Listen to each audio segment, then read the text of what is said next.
Well, I mean, the way I look at it is it's this, the implication to it is that the various communities throughout California, including our community of San Diego, we need to do better.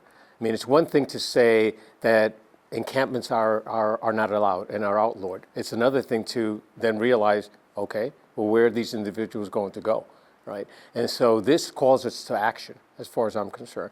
As a community, we need to help people off the streets. We know here in San Diego that we have the fourth largest homeless population in the entire United States, right? And 60% of those who are homeless here are on the streets and are unsheltered. So what are we going to do in order to truly impact change here? Not only impact change as it relates to those who are on the streets, but also for the greater community, right? So that everyone is healthier as a result. So, you know, it brings to my mind that we need more shelter beds, right? And we need diversity in shelter.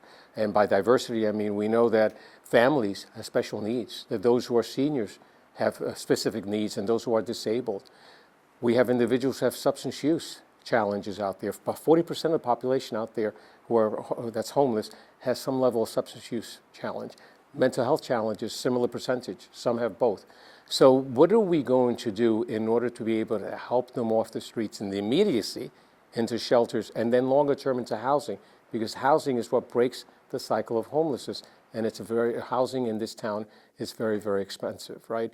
And the comprehensive services that need to be provided, healthcare, and employment and so forth, to really impact some change here. Do you think it's realistic for the governor to issue this order? I mean, you know, it's San Diego, but so many other cities are facing similar challenges in providing shelter beds and services and resources. Well, the order itself it's not realistic and not productive if it's just the order to not allow encampments on the streets.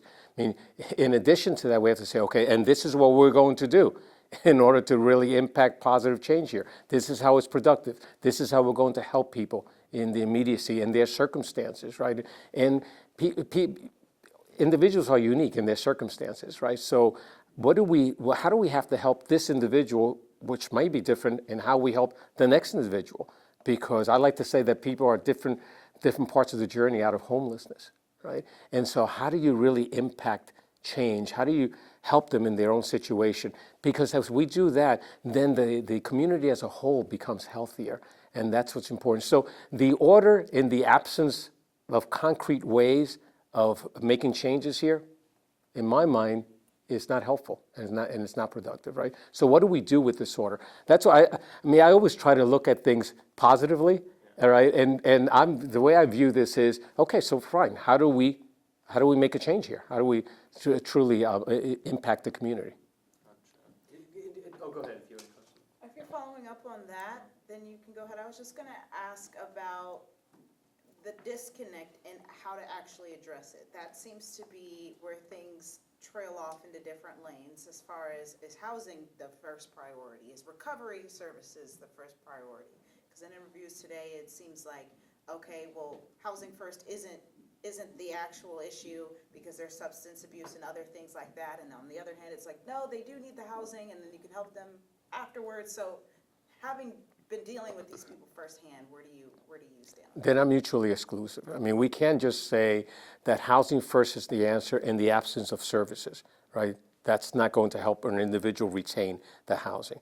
And 97% of those who we help into housing retain their housing long-term. Why?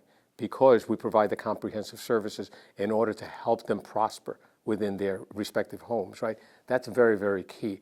And recognizing, let's take an example. If we have our federally qualified health center, and so we provide medical services, whether it's on substance use challenges, psychiatric, whatever it is, primary care.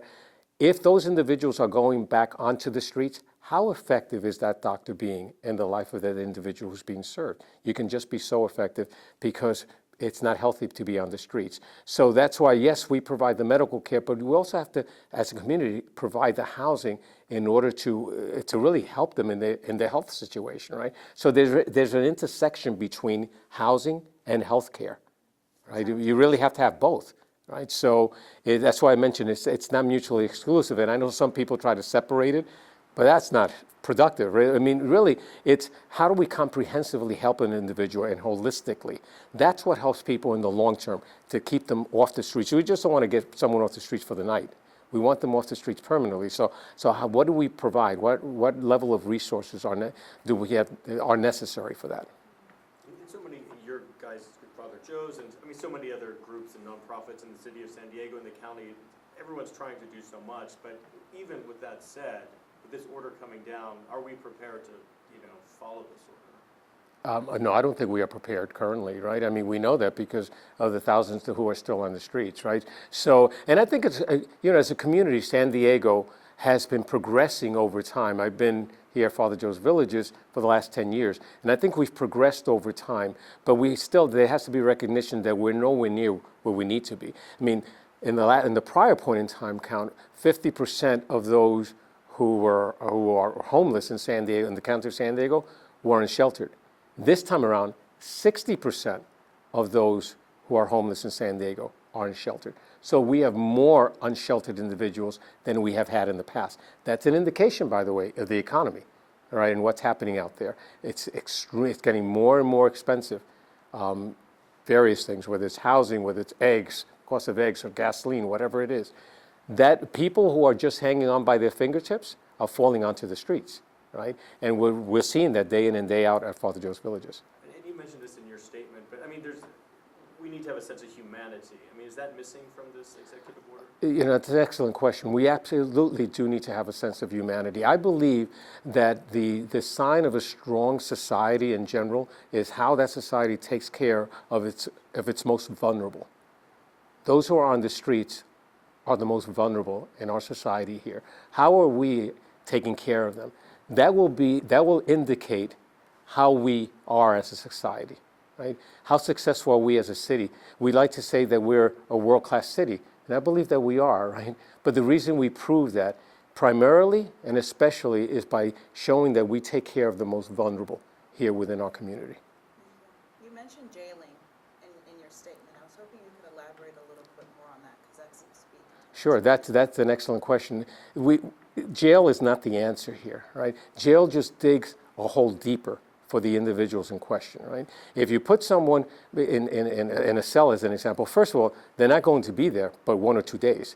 They're going to be back on the streets. What have we accomplished? I'll tell you what we've accomplished. We've dug that hole deeper for them, because now when a service provider like Father Joe's Villages tries to find employment for that person or helps that person towards employment or housing, now that's on the record, all right?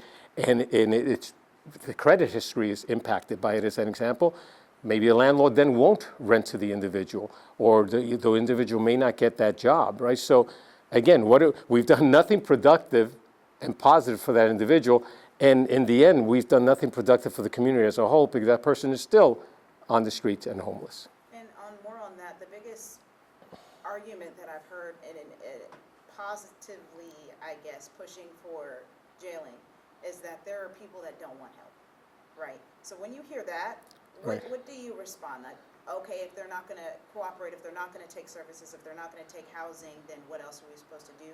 Right. What do you do? I hear that a lot, that people want to be on the street and they don't want help. That's a fallacy. That's not what we find here at Father Joe's Villages, and we're out there day in and day out. Are there some individuals, by the way, that may fall into that category? Yes, but it's a very minor number. Right, and some people who use that as a reason, it's almost as if they give the impression the vast majority of individuals who are on the streets don't want help. That's not the case. The vast majority of the people who we encounter want help. As an example, we now, because the word is out that we're going to be establishing a detox center come the beginning of next year, we have people who we're encountering saying, oh, thank you, we can't wait for that to happen, because they want the services that we'll be able to offer through the detox, right? When people have heard that that's going to lead to recovery beds, which are going to be sober living beds, some individuals want to be in a sober living environment. They're being kept on the street because they don't want to be in an environment where individuals have substance use issues. Not that we allow substance use, the use of substances in our facilities, but we do have individuals who are not free of substances, and we provide shelter for them. And other individuals don't want to be within that environment, and so it keeps them on the street. when people have heard that we're now going to have recovery beds and they're going to be sober living, they're telling us, we can't wait because we need help and we would love to be in that environment, right? So it's, again, people do, when you have an individual on the street who says, I don't need help, I want to remain on the street, we always then engage them and build a relationship to find out why. Why is it that you feel that way? And then suddenly when you build a relationship, they begin to trust you. Then you learn, because maybe they're victims of domestic violence. Okay, maybe they've had abuses, different abuses in their lives. Maybe they're claustrophobic.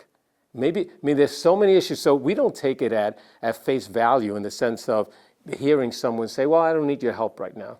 Well, we get to know them. Well, why is that? Okay, and then we work with them and we find that in time, oh, they do absolutely want help. Right? And these are the circumstances, and this is how we can help them.